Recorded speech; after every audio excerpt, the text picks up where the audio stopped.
Bonjour. Alors, en cette période de confinement, si vous êtes coincé chez vous, si vous avez malgré tout un petit morceau de terrain ou même un balcon avec quelques pots remplis de terre, eh bien, pourquoi ne pas en profiter pour faire un peu de jardinage?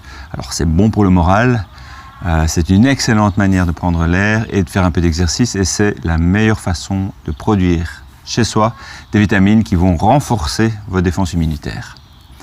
Alors, pour vous aider, j'ai commencé à réaliser des petites vidéos de ce que je fais au jardin. Donc voilà, en ce moment, quand je fais des activités, je me filme et je les publierai régulièrement sur la page Facebook de l'Écocentre Oasis et ensuite sur la chaîne YouTube. Alors aujourd'hui, je vais vous parler du légume qui est probablement le préféré des jardiniers. Et c'est la tomate. Alors, il est encore trop tôt pour les installer au jardin.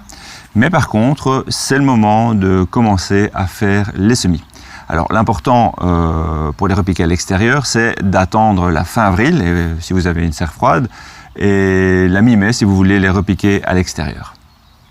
Alors, pour le semis, vous aurez besoin simplement d'un godet, en plastique par exemple, où on en trouve très facilement en récup. L'important, c'est qu'il y ait des trous en dessous pour que l'eau puisse monter dans le pot par capillarité. Ensuite, vous aurez besoin de terreau. L'idéal, c'est le terreau de semis, surtout pour éviter les problèmes de la fonte des semis, qui est un champignon qui peut détruire les plantules. Et alors, une coupelle en dessous, une coupelle étanche évidemment, dans laquelle on va pouvoir déposer les pots. Et enfin, évidemment, le plus important, quelques graines de tomates. Et à mon avis, si vous n'en avez pas, vous pouvez peut-être encore en commander par Internet pour qu'on vous les livre à domicile. Alors tout d'abord, il faut commencer par humidifier le terreau parce qu'il est probablement trop sec. Donc si vous mélangez le terreau avec un peu d'eau et puis après, pour connaître le bon taux d'humidité, vous prenez dans votre main et vous pressez le terreau et l'eau doit légèrement perler entre vos doigts. Alors n'en mettez pas trop parce que le terreau alors il serait trop humide et il serait tassé quand vous allez le mettre dans le pot et les racines ne vont pas pouvoir bien respirer. Ensuite, vous remplissez le godet.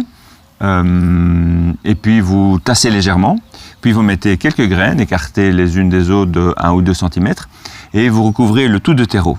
Vous tassez à nouveau doucement. Vous déposez les godets dans la coupelle, vous mettez de l'eau pour que celle-ci vienne bien humidifier le terreau par capillarité. Et puis vous déposez les plantes sur un rebord de fenêtre bien éclairé et surtout à plus de 16 degrés parce que c'est la température minimale que la graine de tomate a besoin pour pouvoir germer. Alors il n'y a plus qu'à attendre, vérifiez quand même de temps en temps que le terreau reste humide mais pas trop. Alors ce que je fais en général c'est que je verse 1 cm d'eau dans la coupelle et puis j'attends que la coupelle soit bien sèche avant de remettre de l'eau.